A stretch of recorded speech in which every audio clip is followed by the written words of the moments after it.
మల్లయ్య యాదవ్ గారు, రమేష్ గారు ఒక్క నిమిషం అండి. మల్లయ్య యాదవ్ గారు చెప్పండి. ఇందాక లక్ష్మణరావు గారు మాట్లాడుతూ నిజంగానే అది ల్యాండ్ కబ్జా చేసి ఉంటే ఇటు హైడ్రా రంగంలోకి దిగుతుంది అన్నారు. అయితే ఇటు మీరు తెలంగాణలో పేదల ఇళ్లపైకి హైడ్రా వెళ్తే అటు బీఆర్ఎస్ పార్టీ ఒకవైపు పోరాడుతూనే కనిపిస్తుంది. మరి ఇక్కడ ఇది హైడ్రా ఎందుకు ఇన్వాల్వ్ కావట్లేదు అంటారు? అసలు దీని మీద ఏమైనా మీ స్టాండ్ ఏంటి, అసలు బీఆర్ఎస్ స్టాండ్? తెలంగాణలో రకరకాల పట్టాలు ఉన్నాయండి. లావణ్య పట్టా అని, శిఖం భూములని, ఇతరత్ర పట్టాలు ఉన్నాయి. ఒక్కొక్క దానికి ఒక్కొక్క రకమైన నియమ నిబంధనలు రెవెన్యూ చట్టంలో ఉన్నాయి. ఇవి అక్కడ తీసుకునే శిఖం భూములు. ఆ శిఖం భూముల పరిస్థితి ఏంటి అనంటే, చెరువులో నీళ్లు నిండుగా ఉన్నప్పుడు వ్యవసాయం చేయడానికి రాదు, అది వర్షాకాలం.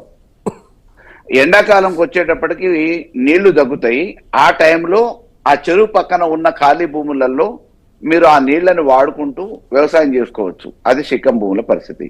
అటువంటి భూముల్ని వీరు పట్టాలనే పేరు మీద ఉన్నారు. ఎఫ్టీఎల్ పట్టాలు ఉంటాయి, ఓనరే ఉంటాడు, బట్ ఎఫ్టీఎల్ కింద ఉంటుంది, ఫుల్ ట్యాంక్ లెవెల్. అటువంటిప్పుడు వ్యవసాయం చేసుకోవడానికి కానీ, నిర్మాణాలు చేపట్టడం కానీ, ఇతరత్ర ఏ వ్యాపకం చేయడానికి రాదు.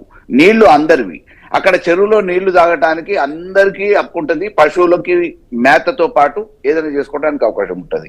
అక్కడ ఉన్న రైతులు ఆ భూములలోకి వెళ్తే వాళ్ళ ఉద్యోగస్తులతోని ఎదురుదాడి చేపించేసి అనేక రకమైన చిత్రహింసలకు గురి చేసిన అనుభవాలు ఉన్నాయి. ఫెన్సింగ్ వేసిరు, ఫెన్సింగ్ వేయడానికి లేదు. కాబట్టి అది కబ్జానే. ఇంకా కబ్జా అని రుజువు చేస్తే తెలంగాణ ప్రభుత్వానికి గొప్ప చెప్పడం అనేది ఏం లేదు. అది కబ్జా. 100% శిఖం భూములు ట్రాన్స్ఫర్ కావు. దానికి ఒక నియమ నిబంధనలు ఉన్నాయి. భూమి పక్కన ఉన్నోళ్ళు, ఆ చెరువు పక్కన ఉన్నోళ్ళు ఎవరైతే ఉన్నారో వాళ్ళు మాత్రమే ఆ పట్టాలకు సంబంధించి ఒక పంట వేసుకోవడానికి అర్హత ఉంటుంది. అది శాశ్వతంగా కాదు. నీళ్లు లేనప్పుడు నీళ్లు, అందులో ఉన్న నీళ్లు ఇది మా చెరువు అనడానికి లేదు, ఎవరైనా వాడుకోవచ్చు. అది వ్యవసాయం కోసం కానివ్వండి, పశువుల కోసం కానివ్వండి. కాబట్టి ఒక్కొక్క రకమైన పట్టాలు ఆ రకంగా ఉన్నప్పుడు దాన్ని మీరు అక్కడ వ్యవసాయ క్షేత్రం కోసం తీసుకుంటే నీళ్లు రానప్పుడు వాడుకోవచ్చు. కానీ అది మీరెవరు రావడానికి అని చెప్పేసి మిగతా వాళ్ళని అబ్జెక్ట్ చేసి అభ్యంతరం వ్యక్తం చేసే అధికారం మీకు లేదు. మేనేజర్ని పెట్టి తిట్టించిన సందర్భాలు ఉన్నాయి, బయటకు వెళ్ళగొట్టిన సందర్భాలు ఉన్నాయి. ఎవరు రాకుండా కంచెలేసిరు, ఫెన్సింగ్లు. తప్పకుండా దాని మీద చర్యలు తీసుకుంటుంది ప్రభుత్వం, ఎందుకు తీసుకోదు? ఎస్, అంటే బీఆర్ఎస్ ఈరోజు కేటీఆర్ గారు కూడా మాట్లాడుతూ ఇది తెలంగాణ అనేది మా 4 కోట్ల మంది జాగీరే, మా అయ్యల జాగీరే అని చెప్పారు. మరి ఒక ఆంధ్ర వ్యక్తి వచ్చి తెలంగాణలో కబ్జా చేశారని మీరే చెప్తున్నారు. మరి ఇది తెలంగాణ జాగీర్ అయినప్పుడు దాని మీద బీఆర్ఎస్ స్టాండ్ ఎందుకు తీసుకోవట్లేదు? ఎవరు ఎందుకు మాట్లాడట్లేదు? సార్, ఇప్పుడు వ్యాపారాల కోసం భూములు చాలా మంది తీసుకున్నారు. హైదరాబాద్ లో స్థిరపడ్డ చాలా మంది కబ్జా భూమి కదా సార్, వ్యాపారం కోసం తీసుకున్న భూమి. ఓకే, ఇది కబ్జా అని మనమే చెప్తున్నారు కదా, డైరెక్ట్ గా చెరువు కదా. ఇప్పుడు కబ్జాదే, దాన్ని చూడటానికి ఇప్పుడున్న ప్రభుత్వం ఉంది కదా.